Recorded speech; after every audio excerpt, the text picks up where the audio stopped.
மனிதன் எதை செய்ய வேண்டும், எப்போது எதை செய்ய வேண்டும், ஒவ்வொரு காலகட்டத்திலும் அல்லாஹ் ஒவ்வொன்றை மனிதரிடத்திலிருந்து எதிர்பார்க்கிறான். நம்ம அல்லாஹ்ட்ட இருந்து நிறைய எதிர்பார்க்கிறோம். நம்ம அல்லாஹ்விடத்திலிருந்து எதிர்பார்க்கிறது ஒன்றல்ல இரண்டல்ல.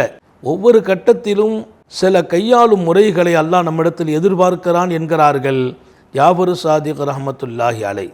அடுத்தடுத்து பாவங்களில் மூழ்கும் நிலை ஏற்படும் என்றால் அக்ஸிரு மினல் இஸ்திக்ஃபார் சொன்னார். அதிகமாக பாவ மன்னிப்பு தேடிக்கிட்டே இருங்க. ஏதாவது வார்த்தைகளிலே பாவம் நடந்து விடலாம், பார்வையில் நடந்து விடலாம், செயல்களிலே நடந்து விடலாம். அதையெல்லாம் தாண்டி மனதுக்குள் கூட பாவங்கள் வந்து மறைந்து கொண்டிருக்கும். அதற்கு தண்டனை இருக்கிறதோ இல்லையோ, தொடர்ந்து வரும்போது உள்ளே வரும் பாவம் வெளியே இருக்கிற உறுப்புகளை பாதிக்கலாம் இல்லையா? எனவே சொன்னாங்க, இதா எப்போதெல்லாம் பாவம் தொடருமோ, நீடிக்குமோ, சிந்தனைகள் பிறக்குமோ, செயல் வடிவமாகுமோ, அதிகமாக இஸ்திக்ஃபார் செய்யுங்கள் என்றார்கள்.